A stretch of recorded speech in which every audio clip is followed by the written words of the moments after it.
Bonjour, je voudrais présenter quelques conseils aux créateurs d'entreprises qui se situent dans une démarche de levée de fonds auprès de business angels, auprès de fonds de capital risque.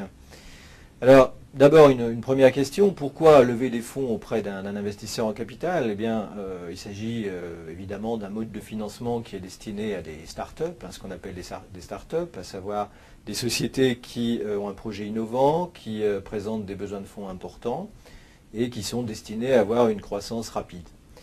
À ce titre, l'investisseur en capital peut jouer un rôle d'accélérateur de croissance, donc en apportant directement donc un volume de fonds important.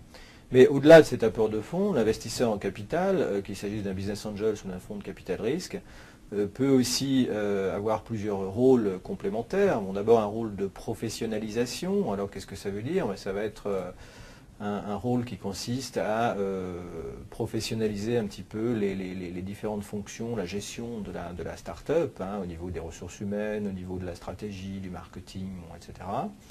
Il va jouer aussi un rôle de certification. Alors ça, c'est un rôle qui consiste à apporter un label, être financé par un investisseur en capital. Ça veut dire que la société a été distinguée parmi les autres, donc c'est un élément important vis-à-vis des partenaires, qu'il s'agisse des clients, des fournisseurs, des banquiers. Et puis l'investisseur va jouer un rôle aussi de monitoring. Alors ce rôle de monitoring, ça consiste à assurer un suivi de l'entreprise, s'assurer que les objectifs du business plan sont bien tenus, éventuellement fournir aussi des conseils à la start-up donc pour optimiser son développement. Mais on constate que les levées de fonds sont difficiles. Le taux de réussite des porteurs de projets qui s'adressent à des investisseurs en capital est faible, il est de l'ordre de 3 à 5 %, qu'il s'agisse des business angels ou des fonds de capital risque.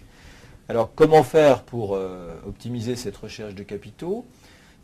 D'abord, il faut commencer par bien se préparer. Alors ça veut dire tout d'abord valider son dossier, valider son projet, valider son business plan, et éventuellement le faire valider par des experts extérieurs. Ça c'est s'assurer que le projet est économiquement viable, être réaliste aussi dans la présentation des besoins de financement, ne pas en demander trop, mais en demander suffisamment quand même pour que toutes les charges, les investissements de l'entreprise soient suffisamment couverts. Ensuite, optimiser la présentation de ce business plan. Le business plan doit être complet, il doit être honnête, il doit aussi être simple, être facile à comprendre par des investisseurs, même non spécialisés dans votre domaine d'activité. Et puis, autre point, préparer et faire répéter également les présentations orales, puisque au moment où on rencontrera des investisseurs, il y aura des présentations orales à réaliser. Donc il peut être utile de prévoir plusieurs formats, ce qu'on appelle par exemple l'elevator pitch, une présentation courte en 2-3 minutes, jusqu'à des formats nettement plus longs, comme le format roadshow en 20 ou 30 minutes. Alors ensuite, il faut entrer en contact avec les investisseurs. Donc entrer en contact avec les investisseurs, ça implique d'abord de choisir les bons investisseurs, puisque tous les investisseurs ne sont pas forcément spécialisés sur les mêmes secteurs d'activité, ne sont pas spécialisés sur les mêmes stades de développement de l'entreprise, ne sont pas forcément spécialisés non plus sur les mêmes tickets, comme on dit, sur les mêmes tranches de montant qu'ils peuvent apporter. Donc il s'agisse de business angels, de fonds de capital amorçage, de fonds de capital risque. Il faut commencer par bien connaître ça. Ensuite, il faut aborder les investisseurs. Donc ça, c'est l'entrée en contact proprement dite. Donc là, ça peut se faire de manière directe, par Internet, envoyer un business plan par courrier ou contacter par téléphone. Ça peut être aussi à l'occasion de meetings comme Tremplin Entreprise, qui est organisé chaque année au Sénat. Ça peut être aussi par l'intermédiaire d'une société qu'on appelle un intermédiaire en levée de fonds, qui va mettre en relation des porteurs de projets avec des investisseurs. Et ce sont des sociétés privées qui vont donc se rémunérer en prélevant un pourcentage sur les montants levés. Donc il y a différentes solutions qui existent pour aborder les investisseurs. Alors ensuite, il faut évidemment comprendre ce qui est important pour les investisseurs quand on présente un dossier, quand on présente un projet. Donc qu'est-ce qui est important pour eux? Il y a, on pourrait dire, 4 critères qui sont essentiels. D'abord l'équipe, la qualité de l'équipe. Ensuite, le couple produit-marché. En troisième lieu, la stratégie de l'entreprise. Et puis, enfin, les prévisions financières. Donc, tous ces points sont essentiels. Il faut savoir insister dessus et les présenter de manière pertinente. Et puis, enfin, on entre dans la négociation proprement dite, la négociation avec les investisseurs, s'ils sont intéressés par le projet.